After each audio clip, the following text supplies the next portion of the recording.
d'honnêteté fandaharana hifanentanana ankatoavana ny sitrapon'andriamanitra hivavaka ho an'ny firenena sy hiadiana amin'ny kolokolo sy ny tsy fahamarinana. raha ny olo koa izay natsoina amin'ny anarako ho avy anetitenaka hivavaka sy tady mitavako ary hiala amin'ny ratsy fanaony dia hiaino any an-danitra aho ka hamela ny elony ary hahasitrana ny tany.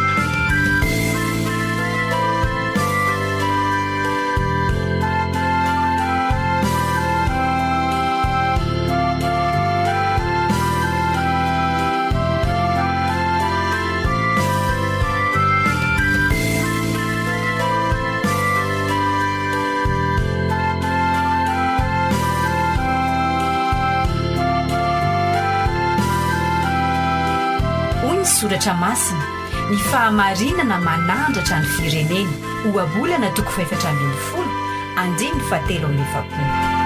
Tsy adidiko izao samy rery fa adidiko izaho sy anao.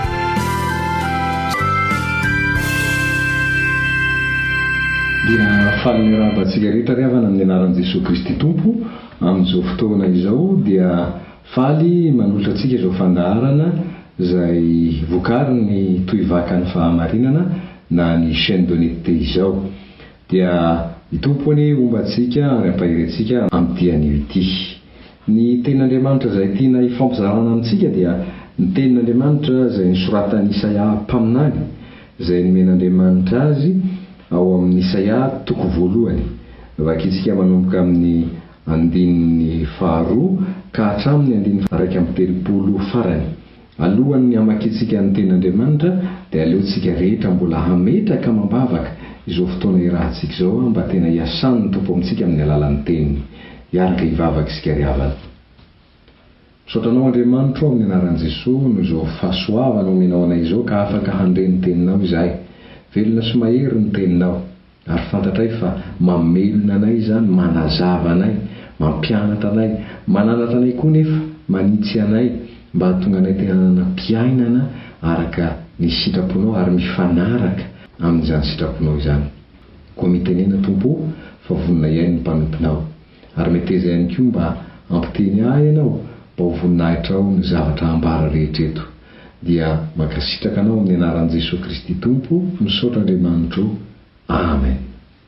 Ny bokin'ny Isaia mpaminany ny andininy 2 ka hatramin'ny 130 ao amin'ny 1 no vakitsika amin'ny anaran'i Jesosy.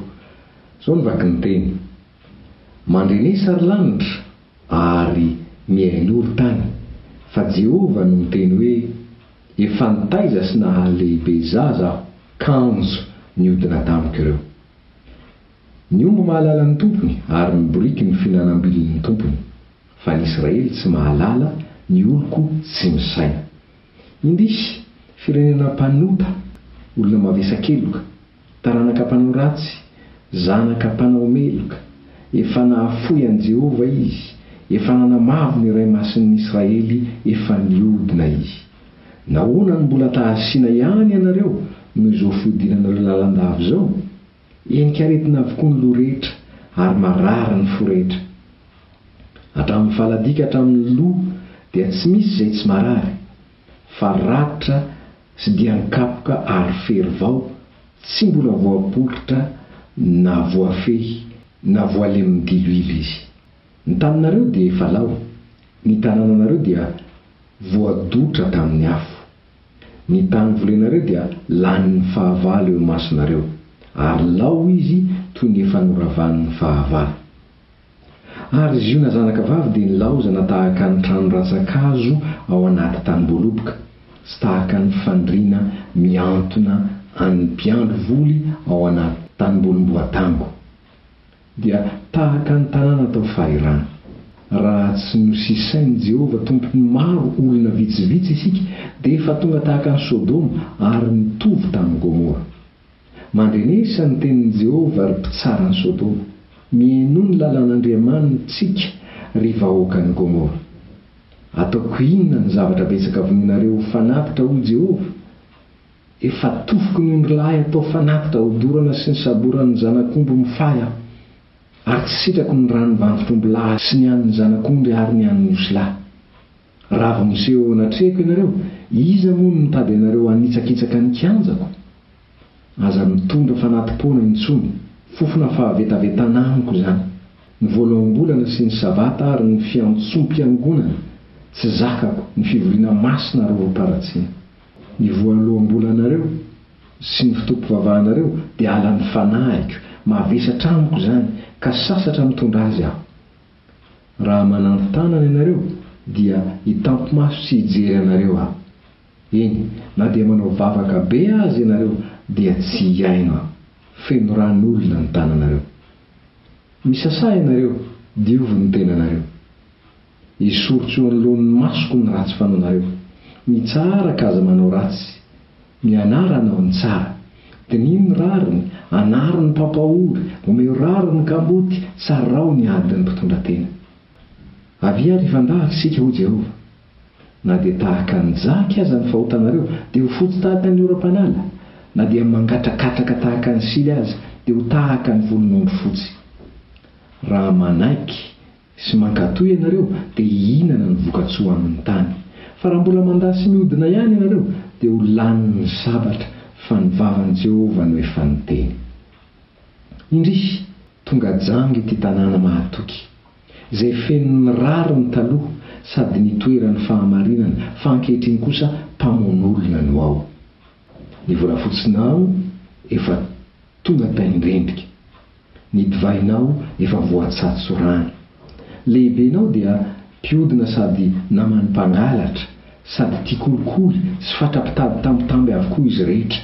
Ny kamboty tsy mba omen'ny rariny ary ny adiny mpitondra tena tsy avelany hoentina eo anatrehany. Ka dia ho Jehova tompony maro, ilay maherin'ny Israely. Hiala fo amin'ny mandrafy aho ary hamaly ny fahavaloko. Dia amerina ny tanako ho aminao aho ka ho dioviko amin'ny lavenina ianao ahafahany taindrendrika aho ary esoroko ny firaka rehetra aminao. Dia ampodiko ho toy ny teo aloha ny mpitsaranao ary ny mpanolotsainao ho toy ny tamin'ny voalohany. Ary rehefa afaka izany ianao dia antsoina hoe tanàna ny fahamarinana, tanàna mahatoky.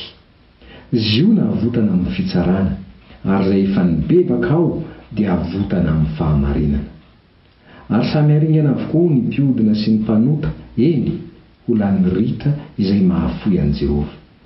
Fa hahazo enatra ianareo noho ny amin'ny hazo terebinta izay nifalianareo ary angahiahy ianareo noho ny amin'ny sa izay natokanareo. Fa ho tahaka ny hazo terebinta malazo ravina ianareo sy ho tahaka ny sa tsy misy rano. Mahery ho tahaka ny voavo ary ny asany ho tahaka ny kilan'ny afo. Dia hiaraka hodoran'izy roa tonta ka tsisy hamono ny afo. Zany ravana no teny izay hoentintsika andraisana, fampianarana, fampaherezana amin'ity anio ity. Isaia dia taminany izay nantsoin'Andriamanitra tamin'ny vanim-potoana izay efa nisaraka ny firenena zanak'Israely, ka nisy ny firenena avaratra ary nisy ny firenena atsimo, ary ny firenena avaratra moa dia ny Israely, ny atsimo dia i Joda. Taminany tao amin'ny fanjakana Joda Isaia, nefa dia nomen'Andriamanitra hafatra ho an'ny firenena Israely rehetra, na ny avaratra na ny atsimo. Ny firenena avaratra moa dia vao nanomboka ny fanjakana nisy tany dia efa nanohitra n'Andriamanitra atao anatin'ny fanoeran'Andriamanitra sy fanaovana sampy sy fanaovana zavatra tsy mifanaraka amin'ny sitrapon'Andriamanitra ny nanorenana azy, ary taty aoriana dia lasa kobabo izany firenena sy ny mponina tao amin'izany. Firenena Joda kosa dia nisy ihany ireo mpanjaka izay mifandimbilimby teo, sasany nino an'Andriamanitra, sasany tsy nino an'Andriamanitra, sasany nanaraka amin'ny tenin'Andriamanitra, sasany tsy nanaraka. Ka mbola naharitra ihany izany fanjakana tao amin'ny firenena Joda izany, ary nandefa mpaminany Andriamanitra, nandefa ny Isaia izy sahala amin'ireo mpaminany hafa izay nalefany mba ahafahany olona mandre ny afatr'Andriamanitra, fampitandremana avy amin'Andriamanitra ho an'izany firenena Joda izany. Zavatra hitantsika eto dia faminaniana ho an'ny firenena Joda sy Jerosalema. ary fampitandremana ny amin'ny zavatra misy sy iainan'ireo olona tao amin'izany firenena izany sy izany tanàna izany no omen'Andriamanitra amin'ny alalan'Isaia.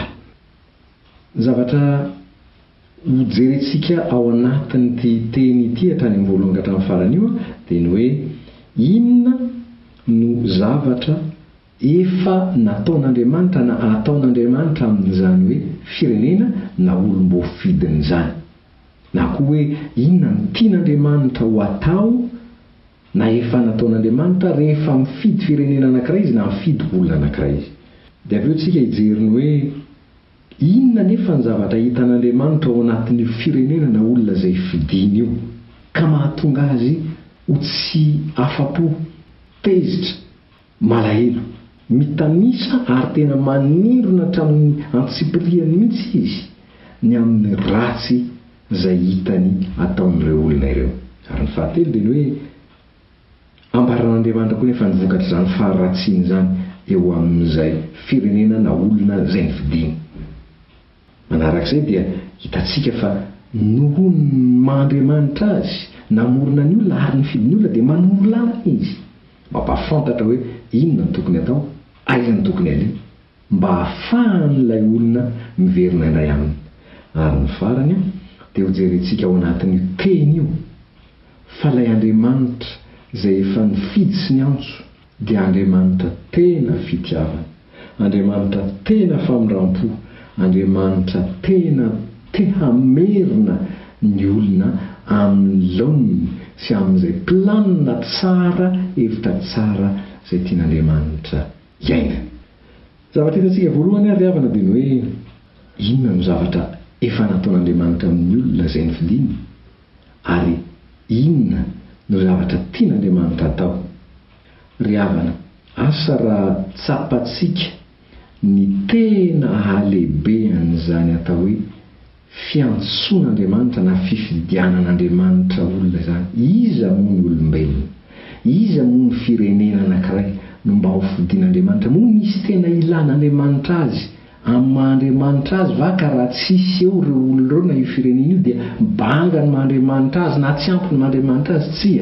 Tsy misy ilan'Andriamanitra azy, fa tena fahasoavana sy tena famindram-po ary fitiavana manokana izany atao hoe fidin'Andriamanitra izany. Ary tahaka izany nataony tamin'ny zanak'Israely na ny Jerosalema sy ny mponina tao na ny firenena Joda rehetra. Ary izany ry havana dia hanehoan'Andriamanitra ny fitiavany. Ary raha mitanisa izy ny zavatra efa natao na ataony amin'irety firenena rehetra dia zavatra hitantsika voalohany dia ny hoe efa nahalehibe zaza. Izany hoe raha ny tena marina ny tian'Andriamanitra tanterahana amin'ny fifidianany ny zanak'Israely dia ny hoe ahatonga azy ho zanaka izay ho tezaina, ho biazina, ho karakaraina. Zanak'Andriamanitra izay ny tian'Andriamanitra ho tanterahana ary fandraisana amin'ny olona. Marina fa Andriamanitra sy ny olona dia tena tsy misy hoe ifandraisana amin'ny fihizina. Fa Andriamanitra dia Andriamanitra nahary ny zavatra rehetra, fa ny olona kosa dia ny fironina. Kanefa ilay fifidianan'Andriamanitra ny olona dia nametrahany zavatra tsy endrika anankiray izay tena sarobidy dia ilay hoe mahazanaka sy maharay azy. Izay no atakaran'ny olona azy satria fantatry ny olona izany atao hoe zanaka sy ray izany na ray aman-dreny sy zanaka, satria manan-janaka ny olona ary ny olona rehetra dia tsy maintsy nanana ray aman-dreny izay miteraka azy. Ka ny fifandraisan'ny ray aman-dreny sy ny zanaka dia hitan'ny olona tsara ary fantany sy ny ainany izany, ary azo ny mahasarobidy azy eo amin'ny fifamelomana, eo amin'ny fifanolozan-kevitra, eo amin'ny fitaizana sy ny fanabeazana. Fantatry ny olombelona tsiraray avy izany, mipaka eo amin'ny nofony, amin'ny sainy, amin'ny fony, amin'ny fanahiny izany atao hoe fisiana ray aman-dreny izany, no mahazanaka sy ny maharay aman-dreny izany. Ary ny ray aman-dreny koa dia mahatsapa ao anaty ao ny amin'izany atao hoe zanaka izany. Anika mety ho mora kokoa ny azahoan'ny olona ny atao hoe fifandraisana ray aman-dreny sy zanaka raha izay no ohatra nentin'Andriamanitra ampahafantarana ahatakarany olona hoe te hanao an'izany amin'ny olombelona izy. Kanefa mihoatra noho ny hitantsika amin'ny olona sy ny samy olona, satria ny amin'Andriamanitra dia misy zavatra lalina sy lavitra noho izay fifandraisan'olombelona izay. Fa ny zavatra ilayntsika fantarina dia izao manao hoe tena tian'Andriamanitra ho zanany ny olombelona rehetra. Izay no mahatonga azy ny teny teto hoe tahaka ny zanaka nitezaina nobeazina ny zanak'Israely io. Ary ny 9:7 azy izy dia miteny fa ziona dia zanaka vavy. Izany hoe ny zanak'Israely zany. Izay fifandraisana maray azy izay amin'ny firenena anankiray, amin'ny olona anankiray azy hoe zanaka. Izany ny tian'Andriamanitra izy eo amiko sy eo aminy. Efa mba tsapanao ve ny sarobidin'izany fifidianana izany? Tsy ny olona rehetra ry havana no mety ho tonga zanak'Andriamanitra araka ny iveleran'Andriamanitra azy io, satria ny olona izay mpanota tsy mety miverina amin'Andriamanitra, na dia samy efa nanota daholo aza ny olona rehetra ka mendrika ny fahatezeran'Andriamanitra, izay rehetra mibebaka sy manolo tena ho azy kosa amin'ny alalan'ny finoana an'i Jesosy Kristy dia raisiny ho zanaka izay no mahatonga ny tenin'Andriamanitra ny teny amin'izao toko 2:12 manao hoe izay rehetra nandray azy, izany hoe izay nandray an'i Jesosy Kristy dia nomeny hery ho tonga zanak'Andriamanitra. Misy zavatra miova eo amin'ny fiainana rehefa mandray an'i Jesosy Kristy ianao, satria eo anatsehan'Andriamanitra dia zanaka ianao. Ary ny teny Saotra Masina hoe raha zanaka dia mpandova, izany hoe misy lova ho raisina dia ny fiainana mandrakizay miara-mandova amin'i Jesosy Kristy, ny fanjakan'Andriamanitra rahatrizay ambadika izao fiainana izao. Ary izany koa no mahatonga ny Jaona mbola miteny ihany koa ao amin'ny Jaona 1:7 ao, ny 1 ka hatramin'ny 7 izy dia milaza hoe endre manao ahoana ny fitiavana nasehon'ny ray antsika dia ny antsoina antsika hoe zanak'Andriamanitra. Ary raha toizana mivaky teny dia ary tena izany tokoa isika, fitiavana no ny antsoina antsika hoe zanak'Andriamanitra. Ary fantatsika tsara fa eo amin'ny fiarahamonina sy ny ankohonana sy fianakaviana aza dia atakarantsika sy ahitantsika fa samy hafa ny atao hoe zanaka ohatra ao amin'ny tokantrano anankiray sy ny hoe mpanompo na olona izay miasa fotsiny ao fa tsy zanaka.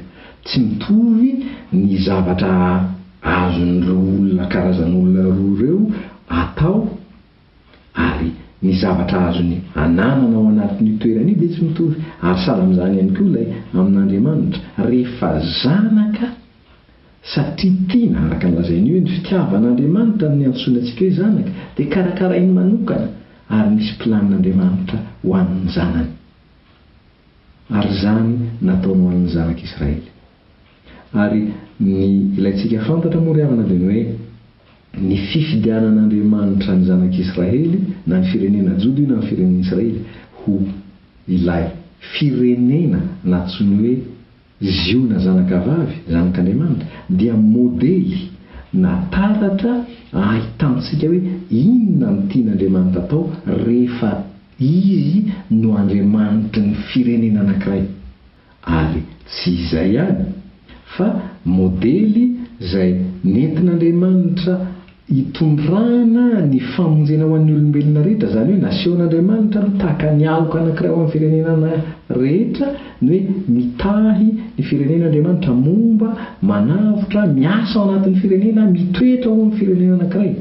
Dia amin'ny alalan'ny firenena izay modely iny no hitondrany an'i Jesosy Kristy ho tonga ety ambonin'ny tany ilay zanany izay nahatanteraka ny famonjena ho antsika. Ary rehefa tonga Jesosy Kristy dia ho an'ny olombelona rehetra sy ny firenena rehetra ny famonjena. Eny fa na dia tany amin'ny testamenta taloha aza dia efa nataon'Andriamanitra matetika embenimbeny ny filazana hoe Andriamanitra ny firenena rehetra io Andriamanitra io, fa ny zanak'Israely kosa dia nifidiny manokana mba ho fanehoana sy atakaran'ny firenena rehetra izay Andriamanitra azy hoe izao no ataoko amin'ny firenena, izay firenena mino, matoky, manaiky an'Andriamanitra. Na tany amin'ny testamenta taloha azy ohatra hoe izay nanirahan'Andriamanitra ny Jona da Ninive izay firenena atao hoe Jentilisy, fa rehefa nibebaka marina dia nasehon'Andriamanitra ny famindram-pony ka tsy naringan'izany firenena izany.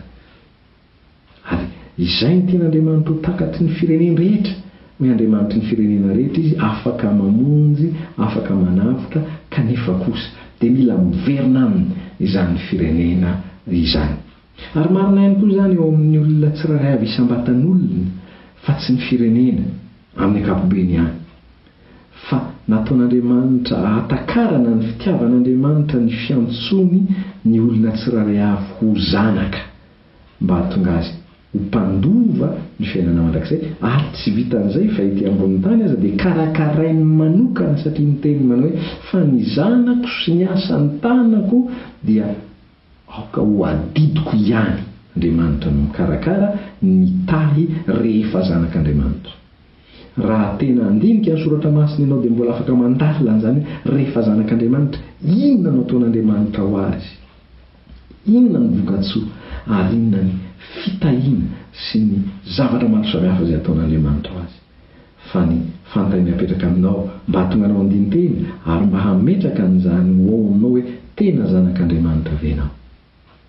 Raisy Jesosy Kristy dia ho zanak'Andriamanitra marina araka ny fijerin'Andriamanitra azy ianao.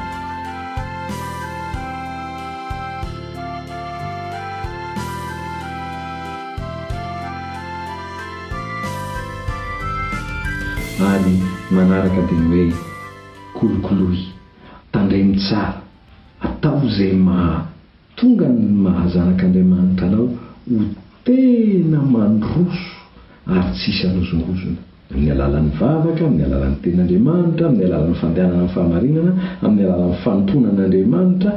Fa rehefa izay no ataonao dia ho hitanao ny zavatra betsaka izay tian'Andriamanitra ho tanterahana ao amin'ny fiainanao. Zavatra misy anefa ry havana dia izao: Isaia izay mandefa ny teny eto dia nandefa ny teny ho an'ny zanak'Israely izay fanantsoiny hoe ziona zanaka vavy, zaza no tezainy, no kolokoloiny, no behaziny.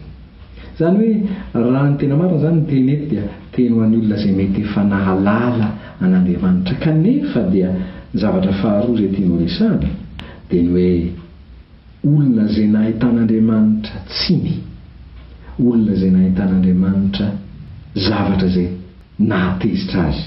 Ry havana, raha mijery eto isika dia tena ataon'Andriamanitra amin'ny tsipiriany mihitsy hoe inona ilay zavatra mbola fakapanahy na latsaka n'ireto olona izay efa nataon'Andriamanitra ho zanaka ka naneho ny fahasoavana lehibe reto. Andininy faharoa dia milaza hoe olona tsy mahalala ireo olona ireo, olona tsy misaina ireo olona ireo. Mafy havana izany teny izany. Mino fa mieritreritra ihany ireo olona ireo fa diso feritreritra sy diso fisainana, ka ilay Andriamanitra efa nanavitra azy tamin'ny fanandevozana sy nanao zavatra maro samihafa teo aminy dia nanjary nialana. Ary izany mihitsy moa ny tenin'Andriamanitra ny andininy fahaefatra izy dia miteny hoe efa nahafoy aho ireo, efa nanamavo aho ireo olona ireo. Mahalasa eritreritra ry havana ny hoe olona izay nahita ny fahasoavan'Andriamanitra sy fahagagana maro samihafa izay nataon'Andriamanitra nefa dia nahafoy an'Andriamanitra, nanamavo an'Andriamanitra. Izany hoe manao tsinotsinona ilay Andriamanitra sy ny teniny izay mety ho baikony sy mety zavatra tiany ho atao. Izany ny zavatra hitan'Andriamanitra tamin'ireto olona ireto. Zavatra misy ry havana indraindray eo amin'ny sehatry ny fiainana kristiana dia ny hoe lasa tsy manam-pahalalana rehefa niditra indray mpandeha eo amin'ny fiainana kristiana dia tsy mitombo amin'ny fahalalana, satria neverina fa iny dingana anankiray voalohany iny ihany izay nanolorana tena, mety nanaovana batisa, mety nandray ny fanasan'ny tompo, izay ihany ny dingana dia izay dia ampy. Fa rehefa avy eo dia tsy misy fitomboana, tsy misy fandrosoana, ary fakapanahy mahazo ny maro izany.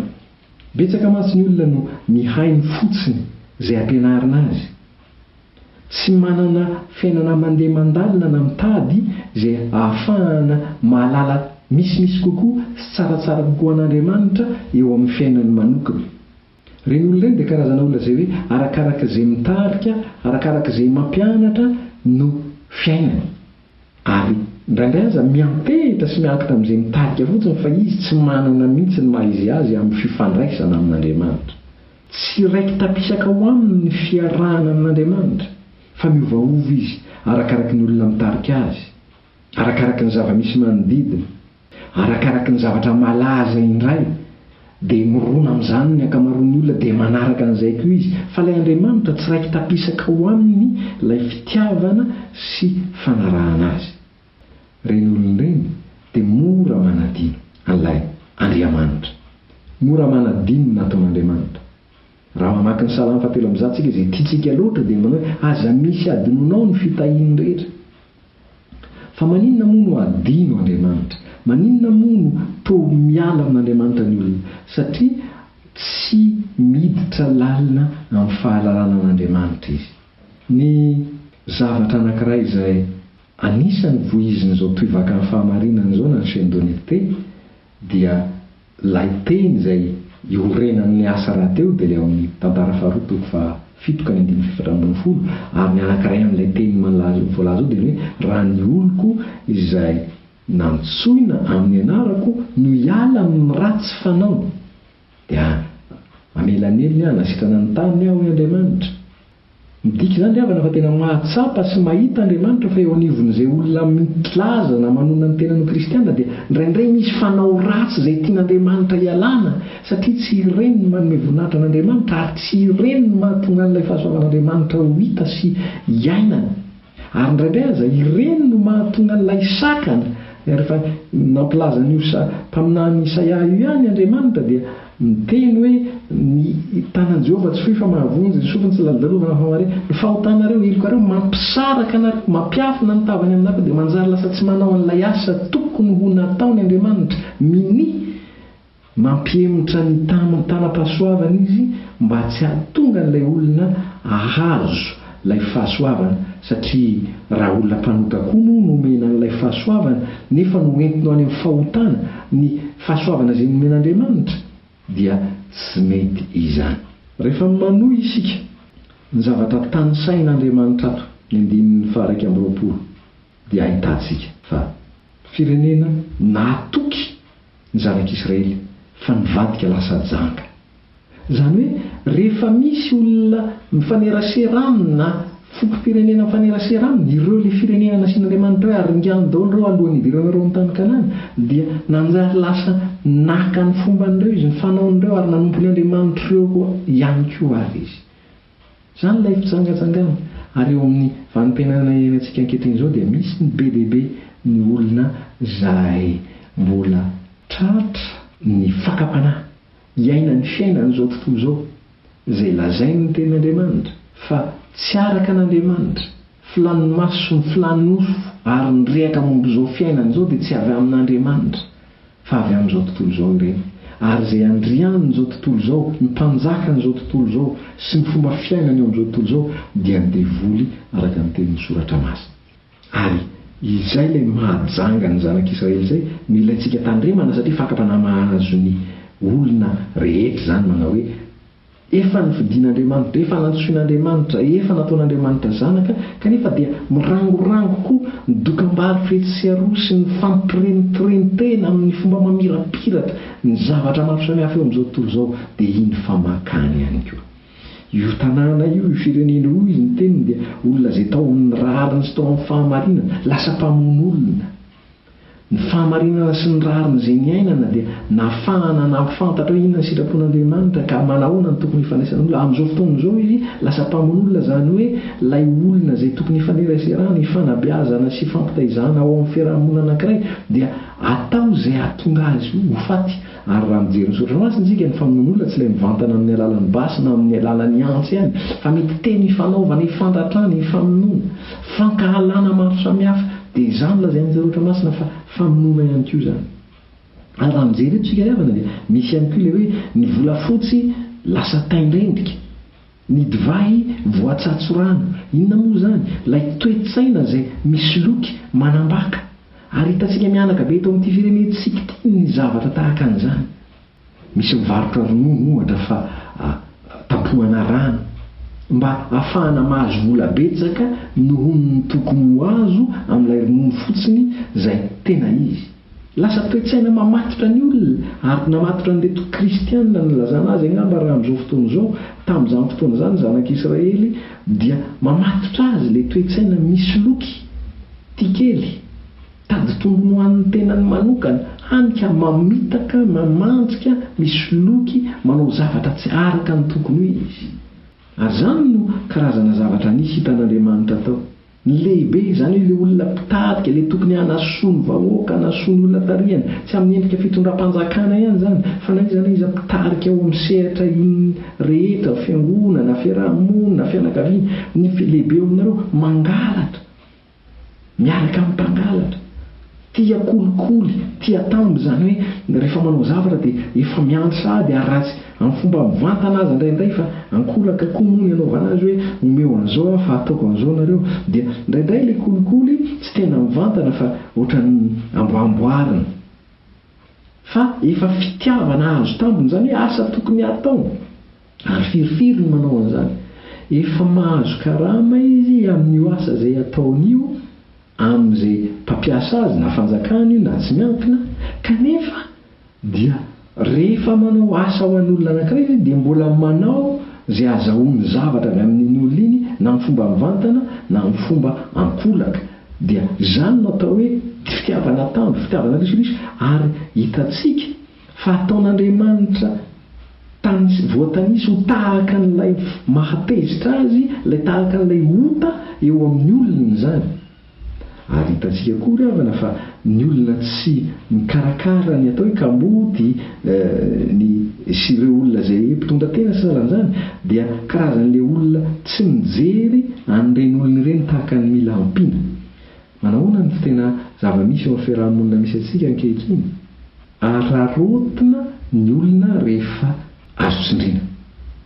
Zany hoe raha misy olona anankiray ka izaho manana dindo aminy, zany hoe izaho afaka manome azy zavatra na tsy manome araka an'izay fahefana ananako, raha ny tokony izy tokony hanome hafa izao, satria manana ohatrany hoe famboniana mihoatra amin'ny zavatra ilainy dia manararoatra ary zany ny kamboty, ny mpitondra tena mantsy dia ny olona tsy manam-piaro, tsy manan-kery, fa le olona mifanerasera aminy izay mba hangatahany zavatra, ilany zavatra, ary na dia zoany aza no anana an'ireny dia tsy omeko raha tsy manome zavatra nako, satria azoko resena, azoko tsy hanaovana ninina raha tsy tianao dia tsy hanao satria za handany heriko, handany fananako, handany fahaizako, na dia voakarama za hanao an'izany ho an'ny olona hafa no ampiasaiko an'izay fa tsy ho an'ireo olona madinika na sahirana ireo. Tsy misy fitsinjovana ny hafa intsony fa ny hoah ihany, indrindra moa raha toa le olona ka tsy manana zavatra mba hanohirana na dia manao ratsy aza. Zany ny zavatra misy rehefa ary fakapanahy mahazo zany. Ary zay no mahatonga ny tohivaka ny fahamarinana najoron'Andriamanitra eto amin'ity firenentsika ity, mba hisy malagasy hijoro, hifanohana, hifanampy, mba hahatonga ny firenena ho afaka, ary mba hahatonga ny firenena ho hitan'Andriamanitra fa tsy ilay feno ota tahaka an'ireo. Ny tena loza azy ry havana ny 1:11 hatramin'ny 5:20 dia izao: ireo olon'ireo sady manao an'izany fomba ratsy zany nefa koa manao ny fandehanana any amin'ny tempoly, manao ny karazana fanatitra sy ny fombafomba-pivavahana rehetra amin'Andriamanitra. Ary izay dia isan'Andriamanitra mahatezitra n'Andriamanitra ary lazainy eo amin'ny 1:12 hatramin'ny 5:20 mihitsy hoe halako, tsy tiako, makaleo ny fombafomba ataonareo amin'ilay hoe mampivavaka, satria raha nivelany jerena dia tena vitanareo daholo izay asiako atao. Ny tadidy havana dia izao: ireny fombafomba-pivavahana ireny, ny vavaka, ny tenin'Andriamanitra salan'izany dia nataon'Andriamanitra ho an'ny olona efa nanolo tena ho azy marina ka manana fifandraisana amin'ny marina, fa tsy hoe nataon'Andriamanitra ho atao fotsiny ireny. Dia misy mantsy olona mieritreritra hoe rehefa manao an'ireny aho ve na dia manao an'ireny aza dia tsy ho hitan'Andriamanitra ve, dia ohatrany hoe mieritreritra ny olona sasany ny faharatsiana izay ataony, tsy fahanjariana izay iainany dia rakofan'Andriamanitra rehefa mba manome rakitra na rehefa mba manao asa soa na rehefa mba manao an'izao. Tsy ry havana, ny asa soa sy ny asa tsara rehetra dia nataon'Andriamanitra ho an'ny olona izay manolo tena ho azy, ho fanatitra karazana fanatitra omenan'Andriamanitra, ho fanomponan'Andriamanitra, ho fanehoana amin'Andriamanitra fa manaiky ny teniny ianao, manan-katony izay lazainy ianao. Fa tsy ireny no afaka namarina anao anatrehan'Andriamanitra ka hitenenanao anga hoe na eritreretanao hoe izany efa nanao an'izao tamin'ny anaranao na izany efa nanao an'izao tamin'ny anaranao rehefa tonga rahatray ny fitsarananao. Tsy ry havana, fa tena tadiavin'Andriamanitra hanompo azy alohanao, hanolo tena ho azy alohanao, zay ianao vao ankasitrahan'Andriamanitra ny asa ataonao rehetra. fa eo lazain'andriamanitra tena hoe na inana ataonareo fanatitra sy ny sala amin'izany ary manao programa n'asa manao hetsika maro samihafa ny voaloam-bolana sy ny sisa rendetarety reny halako satria nahoana ianareo ataonareo fanindran-dalana amin'io ilay zavatra ataonareo rehetra lazaina teo fa risoriso tsy fitsinjovana ny hafa sy ny sisa sy ny sisa ka natonga n'andriamanitra ho tezitra izany ary nitsindriany Jesosy Kristy ao amin'ny toko fahafito ny 5:5 manao tahaka ny ambodi ireo mitafy zanak'ondry tahaka ny ambodi mitafy odi-janak'ondry ary tsy voafitaka amin'izany andriamanitra ka hoe ny hoditra atao mitovy amin'ny ondry kanefa ao anaty io tena ambodi mito ambodi romotra sy mitady ifampihinana sy ifanambaka fotsiny dia izao no tenin'ny tompo raha miresaka firenena ity firenena ity manaja amin'ny olony fa ny fonikosa lavitra ka dia foana ny ivavahan'ireo amiko izany ny zavatra ambaran'ny tenin'andriamanitra Matitoko 5:5 isan'izay ary teny io dia teny izay nitenen'ny Isaia ihany namen'andriamanitra ny Isaia mba hampafantarana ny zanak'Israely hoe izany anie no zavatra misy eo aminareo ka halako foana ny fivavahanareo raha toy nareo ka molitra fotsiny manaja fa ny fonareo tsy anjakako ry havana mamperitreritra ny zavatra tahaka izany ary mila mandiny tena isika manoloana izany afatr'andriamanitra izany mbola mba te hamaky aminao aho ity izay somary ohatrany mafika nefa ny hitako ihany hoe ilaitsika ny mamantatra tsara sy ny saintsaina ny teny io dia izay voasoratra ao amin'ny Isaia ihany 2:7 ka manomboka amin'ny 9:9 izao voalazany teny tompo tamin'ny amin'ny Isaia miaino ianareo ry marenina ary mijerery jamba mba hahita iza ny jamba afa-tsy mipanompoko ary iza ny marenina tahaka ny iraka izay irahako iza ny jamba tahaka ny sakaizan'i Jehova ary jamba tahaka ny mpanompony mahita zavatra maro ianareo nefa tsy mitandrina manongilana ny sofiny izy nefa tsy miaino sitraky Jehova noho ny fahamarinany ny ahalehibe ny lalàna sy ny ahabe voninahitra azy kanefa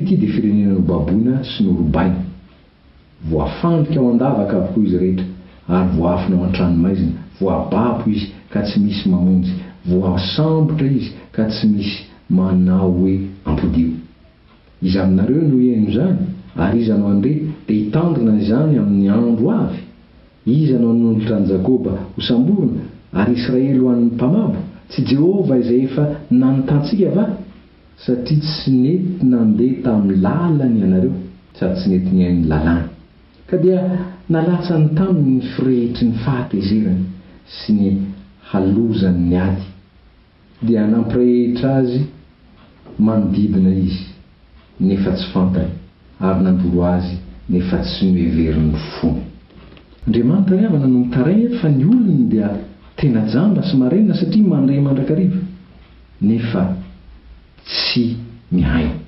mahita nefa tsy misaina ny zavatra hitany ka mandray lesona ny amin'izany ary izany idirantsika amin'ilay tapany manaraka hoe ny vokatra izany toetra izay hitan'Andriamanitra ao anatin'ny olony izany rehefa mbola miziriziry amin'izany ny olona dia hoe fahatezerana asehon'Andriamanitra sy ahatran'Andriamanitra amin'ny olona ny fahatezerana dia izay ny voalaza ny 5:20 amin'ilay Isaia 4:7 teo ka dia nalatsa ny taminy firehetry ny fahatezerana ilay olona tsy mety mihaino an'Andriamanitra tsy mety maka-hevitra amin'Andriamanitra ary na mahita azy dia tsy mandray lesona amin'izany izany fahatezeran'Andriamanitra izany riavana dia sarotra ary indraindray tsy tiana ho resahana aza kanefa dia anisan'ny zavatra ambaran'ny Baiboly izany atao hoe fahatezeran'Andriamanitra mirehitra izany ary izany no mahatonga loza izay miatra eo amin'ny firenena anankiray na miatra amin'ny olona anankiray na taranaka anankiray koa amin'ny ankapobeny dia aretina na arety mandringana salamizay hitantsika eo amin'ilay Isaia izay nivakitsika teo 2:1 iny ihany no zavatra ataon'Andriamanitra ary tena tany saina io mihitsy ny amin'ny hoe inona le aretina hatrany tampon-doka hatrany am-paladia hatrany amin'ny rehetrarehetra ny marary avokoa. Misy zavatra ataon'Andriamanitra ary hitantsika amin'ny fomba fiasan'Andriamanitra fa misy aretina izay ataon'Andriamanitra rehefa mampirehitra ny fahatezerany amin'ny firenena anankiray na amin'ny taranaka anankiray na amin'ny olona anankiray ihany koa ary izy. Miloza voajanahary, mosary, avandra, safodrano, ny valala, ny fahasimban'ny tontolo iainana sy sahala amin'izany avelan'Andriamanitra hitranga eo amin'ny firenena anankiray na amin'ny olona anankiray ny karazan-javatra mahatonga azy ho tahaka izany. Voajanahary ny fomba filaza azy satria tsy ianao no manao azy fa tena tonga ho azy eo amin'ny fiainanao. Izany natao hoe fahatezeran'Andriamanitra. Ny anankiray koa dia ny fampiasan'Andriamanitra ny firenen-kafa mba hahatonga ny firenena anankiray ho lasa voatafika, ho lasa babo, lasa andevo, lasa voazanaka, lasa tsy ilay firenena intsony ny tompony zavatra eo aminy fa ny firenen-kafa no manapaka sy mandidy ary manjaka amin'ny zavatra misy eo aminy, na vokatry na arenakibon'ny tany, zavatra sahala amin'izany dia fahatezeran'Andriamanitra. Eny azontsika atao angamba ny mandinika sy miresaka dia miteny manao tsy fahaizan'ny mpitondry ny tsy fahadisoan'ny fanapahan-kevitra tato sy taroa hoe ny resaka fitantanana tsy mety be dia be no azo fanazavana. Fa raha mandinika amin'ny firenentsika ry havana dia ndeha mba nytany tena ihany koa tsika ary nytany an'Andriamanitra. Ndrao dia efa ilay fahatezeran'Andriamanitra mirehitra ny tonga eto amin'ity firenentsika ity noho ny zavatra maro samihafa izay hitan'Andriamanitra eto, ny asan-dalo, ny malagasy samy malagasy mifanambaka, ny fanalanjaza, ny fifamonoana, ny risoriso ny kolokolo maro samihafa izay toa lasa zary fanao ary tena fombafomba mihitsy aza, ny mpitarika sy ny mpitondra amin'ny sehatra rehetra na ara-politika na mety ho ara-pivavahana mihitsy koa aza izay toa naman'ny mpangalatra ho ny ten'Andriamanitra. Ndrao dia izany rehetra izany no hitan'Andriamanitra ka mahatonga ny fahatezerany miatra amin'ny firenena ka hatramin'izao dia mbola firenena ao anatiny atao hoe firenena faran'izay mahantra isika na dia manana ny zavatra rehetra azy, ny resaka hoe fahalalan'ny mponina sy ny olona amin'ny resaka fanabeazana ambany dia ambany, ny tany fahaveloman'ny olona dia ambany dia ambany, ny famokarana tohatra ny misy foana ny tsy fahampiana amin'ny lafiny rehetra na dia lehibe ary mivelara-tany eto amintsika dia tena mbola tsy ampy foana ny vary izay ho antsika, karazany zavatra maro samihafa tsy mandroso ny firenena. Izany ny zava-misy. Ndrao dia efa ny fahatezeran'Andriamanitra no mirehitra antsika ary tsy amin'ny firenena fotsiny ny tiana hahatongavantsika ho amin'ny fisaintsaina sy fandiniana fa amin'ny fiainantsika tsirairay avy manokana marina ihany koa izany. Raha misy manao fanarahana n'Andriamanitra fombafomba fotsiny, indraindray tiana ho hitan'ny fiarahamonina fotsiny fa ianao dia avy atsy amin'ny fiangonana azy na manana an'izao karazana zavatra maro samihafa izao amin'ny resaka ara-pivavahana, kanefa ny fiainanao dia mbola hitan'Andriamanitra fa manambaka olona ao amin'ny tokantranonao, amin'ny fiarahana amin'ny vadinao, amin'ny fitaizanany zanaka, misy mbola fijangajangana, misy mbola fifamonoana, misy lainga sy famitapitahana sy sahala amin'izany ary misy indray aman-dreny tsy mahatakatra fa everiny fa mety azo atao ny mandainga amin'ny ankizy fa mba hahatonga azy mety hoe izany moa misy indraindray manao an'izany fomba izany hoe andeha ho atsy fotsiny dada sy neny nefa ny indraindray lainga ilay izy mba hahatonga azy ho afaka manilika an'ilay zaza fotsiny amin'ny fotoana vetivety. Izany rehetrarehetra izany dia karazana fomba izay tsy araka ny sitrapon'Andriamanitra satria ny ten'Andriamanitra dia tena aza mandainga. Reny rehetrarehetra reny dia miteraka ny fahatezeran'Andriamanitra satria hitan'Andriamanitra ary fantany hatramin'ny atsipiriany ilay fiainanao. Ary okantsika ry havana tsy eritreritra mihitsy hoe misy zavatra miafina amin'Andriamanitra fa raha vao miteny voalohany eo amin'io Isaia toko voalohany io Andriamanitra dia ny zavatra teneny voalohany dia miantso ny lanitra ary miantso ny tany mba ho karazana vavolombelona hahita ny zavatra teneniny ary hitan'ireo. Ninona ataontsika dia tsy maintsy atao tany isika ary ninona ataontsika dia tsy maintsy ho rakofan'io lanitra io, tao ambanin'ny lanitra tsika. ka ny vavolombelona mety tsy olona nahita maso na naresofona na anatsika ny salan'izany ka na tsy nisy nahita azy ireo fa ilay asian'Andriamanitra ho vavolombelona dia ny tany sy ny lanitra tsy maintsy ao anatin'izany isika manao zavatra anankiray ka tsy maintsy ho hita ary tsy maintsy ho tazana ary noho izany tsy afaka ny miantsinan'Andriamanitra isika ny amin'izay fahatezerany mety atao miatra amin'ny fiainantsika manokana raha toka tsy manaraka ilay tena tian'Andriamanitra ho arahana isika. Ry havana, tsy te ho fampitahorana akory ny zavatra tiana ho ambara aminao fa mba ho fampieritrretana satria indraindray adino fa misy zany fahatezeran'Andriamanitra any ary indraindray tsy te hisaina sy eritreretana izany kanefa ny tenin'Andriamanitra dia tena miteny ao amin'ny Hebreo 10:13 fa zavatra mahatahotra no azo ny tanàn'Andriamanitra velona, zavatra mahatahotra ka ataon'Andriamanitra ilay izy rehefa mahatezitra azy ny ataontsika. Ary eo tsika dia miditra amin'ilay anankiray manao hoe Andriamanitra nefa dia manome antsika vahaolana ary ny vahaolana izay omen'Andriamanitra dia ambarany amintsika.